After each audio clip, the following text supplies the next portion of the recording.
नमो भगवती वासुदेवाय। अब तक श्रीमद् भागवत कथा के 10वें स्कंद के 6 अध्याय हम आपको सुना चुके हैं। आज 7वां अध्याय। तदुपरांत राजा परीक्षित बोले, हे महामुनि, जैसे आपने पूतना वध की कथा वर्णन की, वैसे ही अब आप कृपा कर प्रभु की अन्य सब बाल लीलाओं को भी मुझे सुनाइए।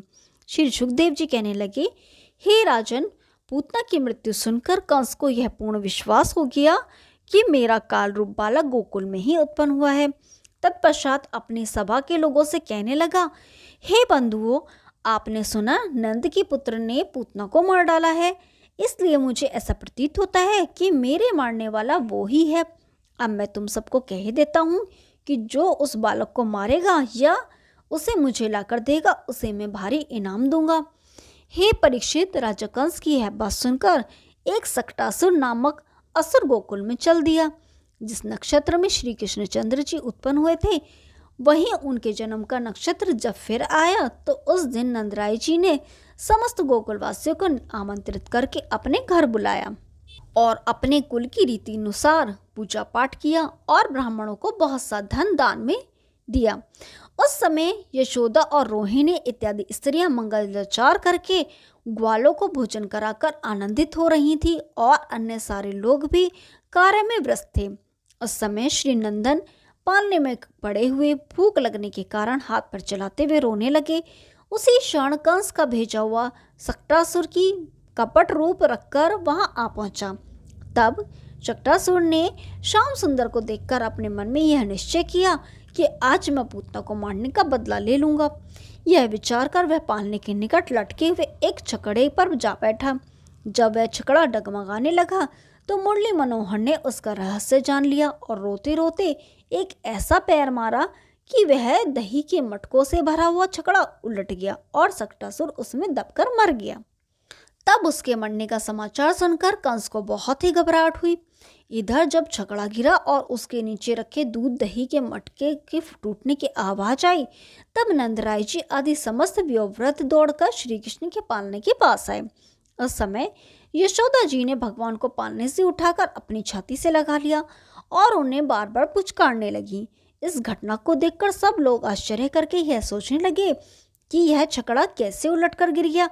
उस समय उस पालने के पास खेलने वाले कुछ बच्चों ने बताया कि कन्हैया ने ही इस छकड़े में पैर मारकर इसे गिरा दिया है। लेकिन उन बालकों की बात सुनी अनसुनी करके सब लोग यही विचारने लगे कि कन्हैया के पैर से इतना बड़ा छकड़ा कैसे गिर गया। तदुपरांत नंद राय ने ब्राह्मणों को अनेकों प्रकार के दान देकर कहा कि भगवान ही आकर बार बार मेरे लल्ला कन्हैया की रक्षा करते रहते हैं। हे राजन, जब श्री नंद नंदन 5 वर्ष के हुए तब कंस ने उन्हें मारने के लिए तृणावर्त नामक असुर को भेजा। वह भभूटे आंधी तूफान का रूप धारण कर गोकुल में पहुंचा। उस समय यशोदा जी श्री कृष्ण को गोद में लिए आंगन में बैठी थी। तब श्री नंदन ने तृणावत के आने का समाचार पहचाना। तब प्रभु ने अपने शरीर का इतना भार कर लिया कि यशोदा जी से सहन न हुआ और उनको गोद से हटाकर धरती पर लेटा दिया। उसी क्षण ऐसे जोर का धूल का बगुला उठा कि आंधी आने से चारों ओर अंधकार हो गया। पेड़ टूटने लगे और छप्पर उड़ उड़कर दूर जा गिरे। उस समय यशोदा जी भयभीत होकर बालक को उठाने के लिए आंगन में दौड़ी दौड़ी आई और बाल ग्वाल चिल्लाने लगे। उस समय तृणाव्रत श्री श्याम सुंदर को उड़ाकर ऊपर आकाश में ले गया। तदुपरांत जब माता यशोदा ने अपने बालक को आंगन में नहीं पाया, तब वे रोने लगी और नंदराय को पुकार कर कहने लगी, जरा देखो तो सही, कन्हैया को आंधी उड़ाकर ले गई है। यह सुनते ही नंद जी सहित सारे गोपी ग्वाल वहां दौड़ आए और कन्हैया को आवाज लगाकर चारों तरफ खोजने लगे तथा यशोदा एवं रोहिणी भी उन्हें खोजने को घर से बाहर आकर पागलों की तरह चिल्ला चिल्ला कर ढूंढने लगी। हे राजन, जब श्री कृष्णचंद्र जी ने इस प्रकार सबको बहुत दुखी देखा, तब असुर तृणावत के कंधे पर बैठे हुए श्री कृष्णचंद्र जी ने तृणावत को गला घोटकर नंद भवन के द्वार पर पड़ी एक पत्थर की शिला पर उसे गिरा दिया और उसके प्राण हरण करके उसे मुक्ति दे दी। उसके प्राण निकलते ही आंधी शांत हो गई। उस समय उसके गिरने का भयंकर शब्द सुनकर सारे गोपी ग्वाल दौड़े दौड़े नंद भवन के द्वार पर आए और देखा कि कन्हैया उस राक्षस की छाती पर खेल रहा था। यह देखते ही गोपियों ने दौड़कर श्री कृष्ण को उठाकर हृदय से लगा लिया। उस समय सब लोग बोले, ना मालूम हमारे किस जन्म के पुण्यों से आज हमारे प्राणाधार कन्हैया को इस राक्षस के हाथों से जीवित पाया है। यह सुनकर नंदराय बोले, हे बंधुओं, मुझसे वसुदेव जी ने कहा था इन दिनों गोकुल में बहुत ही उत्पात होंगे, इसलिए सब वही बातें देखने में आ रही हैं। तब गोपियों ने यशोदा जी से कहा, तुमने घर के काम को अपने प्रिय बालक से भी बढ़कर समझा, यह अच्छा नहीं किया। तुम्हें श्री कृष्ण को आंगन में इस तरह अकेला छोड़कर काम में संलग्न होना उचित नहीं। यह वचन सुनकर यशोदा जी अत्यंत लज्जित होकर बोली, आज मैंने अपनी गलती का दंड भोग लिया, अब आगे मैं कभी भी इस प्रकार अकेला नहीं छोड़ूंगी। उस दिन यशोदा जी 8 पहर श्री कृष्ण को अपनी छाती से लगा कर रखने लगी और उनके बाल चरित्रों को देख देख कर आनंदित होने लगी। वे कभी कन्हैया को गोद में लेकर दुलार लगाती और कभी फिर पालने में लिटाकर झुलाती थी। ओम नमो भगवते वासुदेवाय। 7वां अध्याय समाप्त हुआ। अब 8वां अध्याय। श्री शुकदेव जी ने कहा, हे परीक्षित, वसुदेव जी को अपने पुत्र बलभद्र के गोकुल में जन्म लेने का हाल मालूम हुआ। अतः उन्होंने एक दिन अपने पुरोहित गर्ग जी को बुलाकर यह कहा कि हे गुरु जी, मेरी पत्नी रोहिणी के गोकुल में पुत्र हुआ है, परंतु कंस के भय से अभी तक मैंने उसका नामकरण संस्कार नहीं कराया है। अतः आप छिपे छिपे गोकुल में जाकर उसका नामकरण संस्कार कराइए। यह सुनकर गर्ग जी गोकुल में जा पहुंचे। उनका आगमन सुनकर नंद यशोदा प्रसन्न हो सब ग्वाल बालों सहित इन्हें सम्मान पूर्वक अपने घर लिवा लाए। फिर हाथ जोड़कर इस प्रकार कहने लगे, हे गर्ग जी, हमारे धन्य भाग हैं जो आपने अपने दर्शन देखकर हमें कृतार्थ किया। अब अपने आने का कारण कहिए। गर्ग जी बोले, हे आनंदराय, मुझे वसुदेव ने अपने पुत्र का नामकरण करने की हेतु भेजा है। यह सुनकर नंदराय जी ने प्रसन्न होकर कहा, हे प्रभु, हमारे भी बालक उत्पन्न हुआ है, सो कृपा कर आप उसका भी नाम रख दीजिए। गर्ग जी बोले, हे नंद जी, कंस को यह आज मालूम हो गया कि गर्ग मुनि नंद के पुत्र का नाम रखने के लिए गोकुल में गए हैं, तो न जाने वह तुम्हें क्या कष्ट दें। इसलिए तुम किसी को कोई खबर मत करो, गुप्त रीति से ही दोनों के नाम घर में रखवा लो।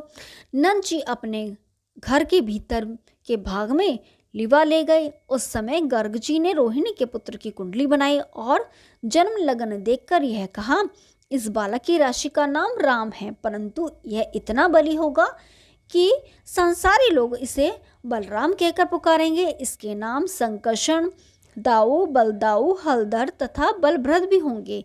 फिर गर्ग जी ने श्री कृष्ण जी की कुंडली बनाकर इस प्रकार कहा, हे नंदराय, तुम्हारे पुत्र का रंग सांवला है, अतः इस रूप से इसका नाम कृष्ण होता है।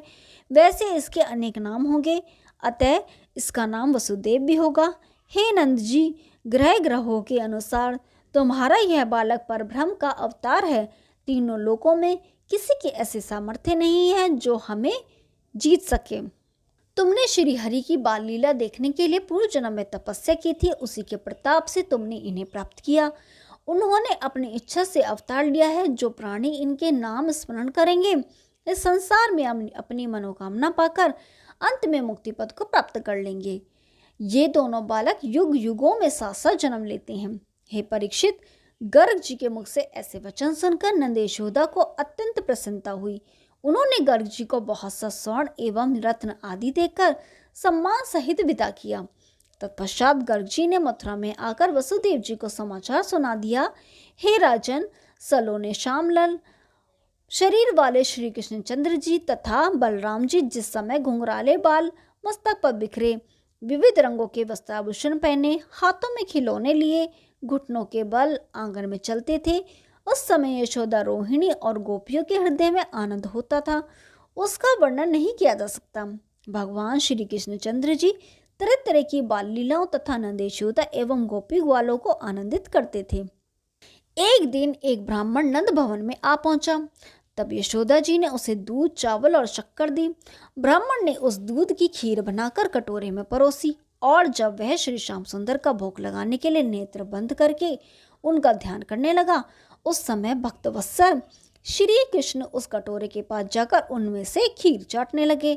यह देखकर उस ब्राह्मण ने भोजन को छोड़कर यशोदा जी से कहा, हे नंद रानी, तुम्हारे बालक ने हमारी रसोई छू ली है, इस प्रकार अब हम इसे ग्रहण नहीं करेंगे। इस तरह उस ब्राह्मण ने 3 बार रसोई तैयार की और तीनों बार भोग लगाते समय श्री नंदनंदन ने उसकी थाली में बैठकर भोजन किया। यह देखकर यशोदा ने बहुत परेशान होकर श्याम सुंदर से कहा, अरे कृष्ण, मैं बार बार ब्राह्मण को भोजन के लिए सामान देती हूँ और तू उसके भोजन को क्यों झूठा कर देता है। तब कन्हैया ने उत्तर देते हुए कहा, हे माता, इसमें मेरा क्या दोष है। जब यह ब्राह्मण बार बार विनती करके मुझे भोग लगाने को बुलाता है, तब मैं इसके सच्चे प्रेम को जानकर इसकी थाली में भोजन करने लगता हूँ। श्री कृष्ण के यह वचन सुनकर ब्राह्मण ने समझ लिया कि यही तो वह परमेश्वर है जिसका मैं ध्यान करता हूँ।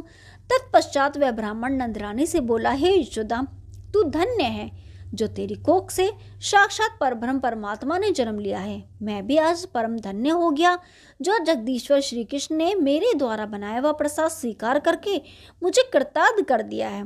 तत्पश्चात ब्राह्मण ने नंदनंदन के पास जाकर हाथ जोड़ते हुए कहा, हे सच्चिदानंद, आप मेरी भूल को क्षमा करें और मुझे अपने चरणों का दास समझकर मेरा उद्धार करें। इस प्रकार ब्राह्मण के वचन सुनकर श्री कृष्णचंद्र जी यशोदा जी के समीप खड़े होकर मुस्कुराने लगे।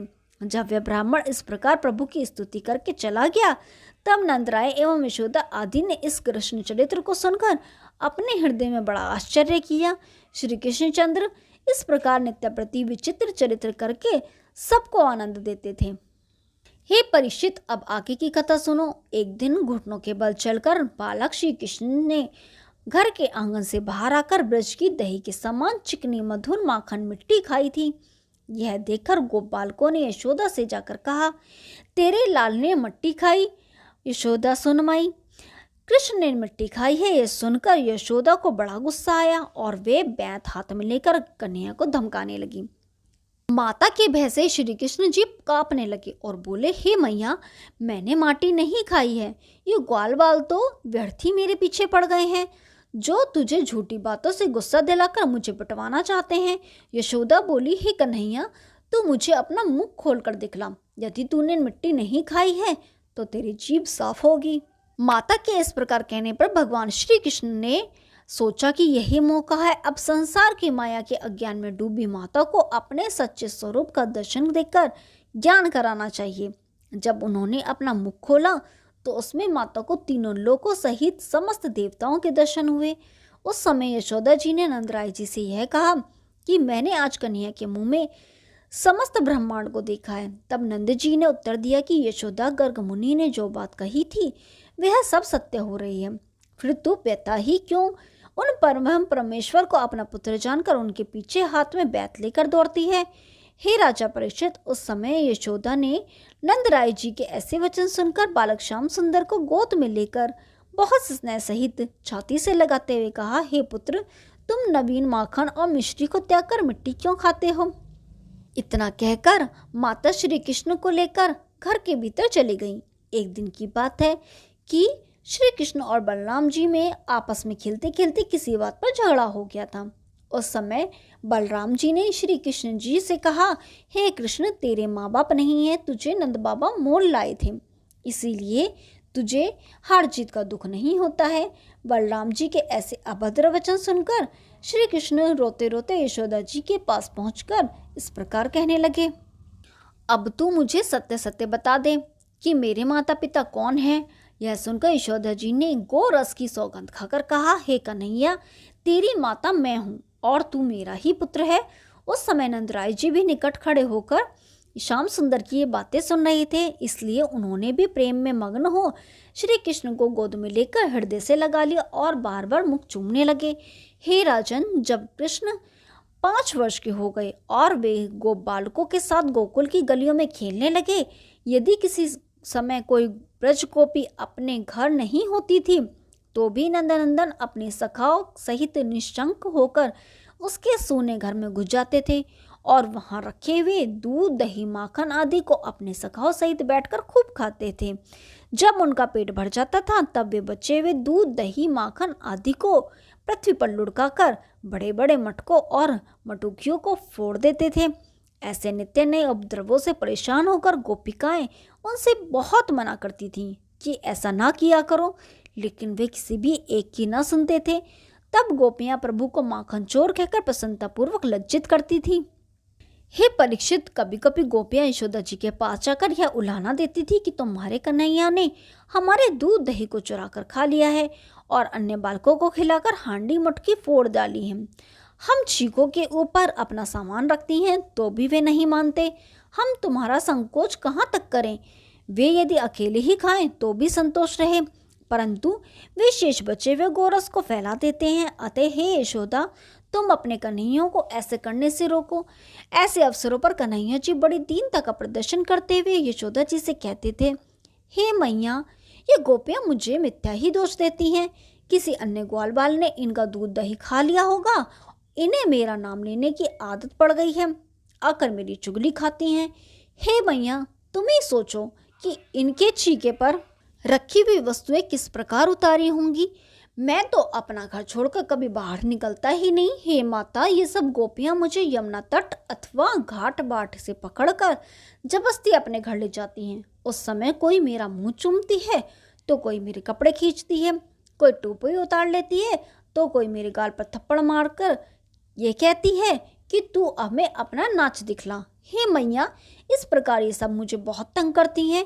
श्री नंदनंदन के ऐसे मधुर वचन सुनकर यशोदा जी गोपियों की बातों पर विश्वास नहीं करती थी और वे कन्हैया जी को गोद में उठाकर हृदय से लगा लेती थी।